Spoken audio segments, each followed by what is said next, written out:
Hello, welcome back to this next video, how to earn more, spend less, and build lasting wealth. If that's something you're interested in, make sure you like, comment, subscribe, press that notification bell. That way you get an alert next time we produce another video. All right, let's go ahead and hop right into it. So a lot to cover today, specifically your question, how do I invest in the market? Simple question, could be a complex answer. We're gonna break it down. Frankly, it comes down to this. Are we talking about investing through your employer's retirement plan? If so, to be honest with you, you're just gonna use whatever they give you access to. Many employers use large brokerage firms like Fidelity, Vanguard, Schwab, TD Ameritrade. Doesn't really matter. You're just gonna use what they've already set up. So go to your HR department, ask them, how do I get invested? Many employers will actually offer you a match. That is, they will match you dollar for dollar that you invest up to a certain percentage of your salary. Now, this is a really big deal. If you're making $50,000 a year and they offer you a 5% dollar for dollar match, if you just haven't done this because it was too much work or it was a hassle or it was complicated or you just didn't have time, you are voluntarily leaving $2,500 a year on the table. You're saying, hey, I'm cool making less, no big deal. Yeah, not cool, don't do that.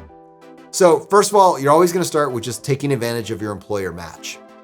Now, from there, you don't have to stop at your match. You could invest all the way up to the limits on your employer plan.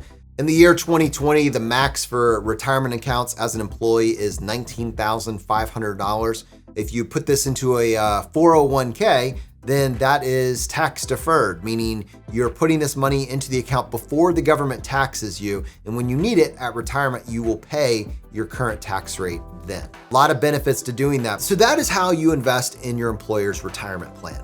But if you want to invest outside of that, you want to invest in a taxable account, you want to invest your own money outside of a retirement plan, there are a crap ton of options. I'm just going to read a list here. TD Ameritrade, Fidelity, Charles Schwab, E-Trade, Interactive Brokers, Merrill Edge, and then there's robo-advisors like Betterment, M1 Finance, Wealthfront, and there's more. I promise you there's probably hundreds more.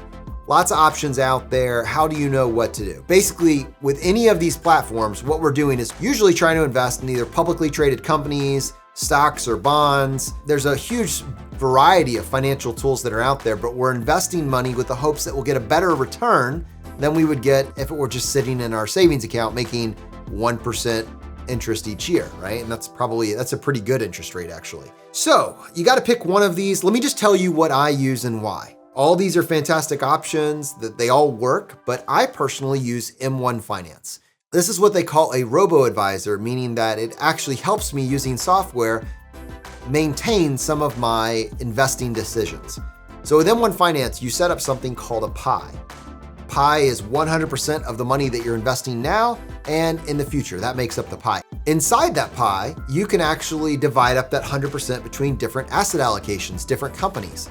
And so because I am 100% in stocks, I'm 100% invested in publicly traded companies, my pie looks a lot simpler than maybe someone else's. 90% of the money that I invest into M1 Finance goes into an index fund. So you could purchase an individual company like Apple or Microsoft or Netflix or Google. You could invest in an individual company, or if you purchase a total stock market index, you're choosing to purchase literally all of the available publicly traded companies. And in the case of the fund that I use, VTI, it's all of the publicly traded companies here in the United States. A lot of these companies actually have international exposure. They are international companies as well. They do operations around the world. And there's just over 3,000 companies that are included in this particular index. And when I purchase this one fund called VTI, and I do that on the M1 platform, I'm purchasing all of them. A very tiny piece of all of them. And so that's what I do for about 90% of my pie. The other 10% I reserve for a few individual companies that I know, I use, and I visualize the future in which they will be more and more profitable, larger companies. And that, I don't recommend individual companies necessarily. I'll be honest with you, I don't do enough research to be able to recommend them to you with any confidence, which is why the vast majority of what I invest goes actually into an index fund. Just own them all, right? But what's cool about M1 is that you can do that. You can set the vast majority of your investments to owning an index, and you can reserve a small amount for individual companies that you get excited about. And M1 actually lets you do fractional shares. This is just a real quick overview on why I like M1 Finance. We have a very extensive review of the entire platform, which we'll have linked up at the end of this episode. And also there's a link in the description below. Check that out if you want to see exactly how to set it up and how to make purchases on the platform. But to show you why it's so cool, it is a commission-free platform that allows you to purchase fractional shares. What does that mean? Many platforms, when you go to make a purchase, will charge you a fee to make that purchase. It's called a commission. It's a price that you pay each and every time that you want to purchase some number of shares. And that's not the only thing. Most platforms will require that you purchase shares in whole amounts. What do I mean by that? You can purchase 1 share of a company if you have enough for it, or 2 shares of a company, or 5 shares of a company, but you can't buy 0.5 shares or 0.3 shares. Now, why is this important? Well, let's take a look at a company like Amazon. This is probably one of the most valuable companies in the world, and it is a very expensive company to buy a share of. 1 share of Amazon sells for over $2,000. So if you want to get a share of Amazon, you need to be, on most platforms, you would have to be able to plunk down $2,000 right now. And if you don't have that much, then I'm sorry, no soup for you. Inside joke? Seinfeld? Anybody? Come on. Yeah, you got it. All right.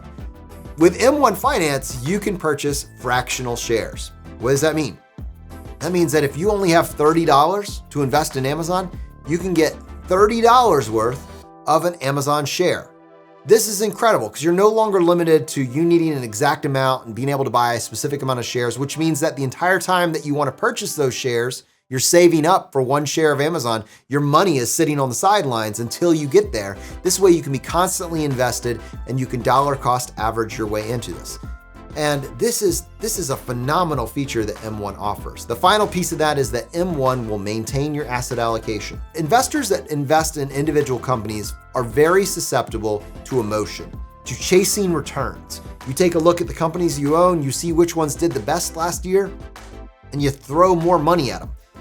But what that means practically is that if a company that you own grew by 100% last year, doubled in price, that means you're buying something now that's twice as expensive. And why that might be okay if it's part of your plan. If you're just purchasing whichever ones are going up the fastest, you're literally getting excited about paying more for something than you have to. M1 recognizes that that is not a smart decision financially.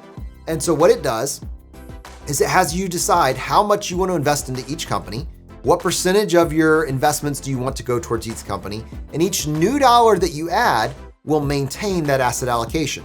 So if one stock is doing really well, it'll push your new money, your new investments towards the ones that aren't doing as well, constantly maintaining your asset allocation. So let's say that you have a stock that over the last year went up by, 70%.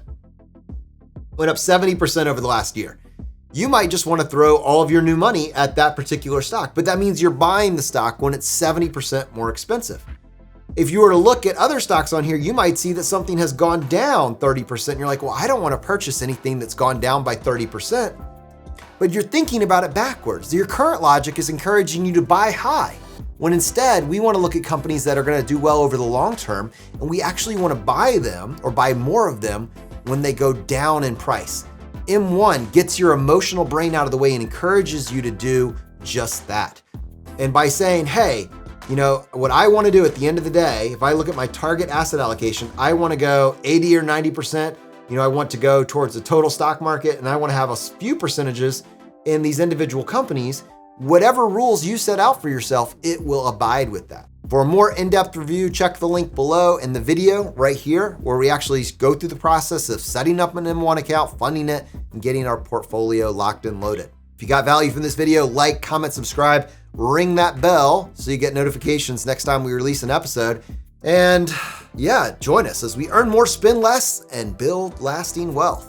All right, my friends, we'll see you next time.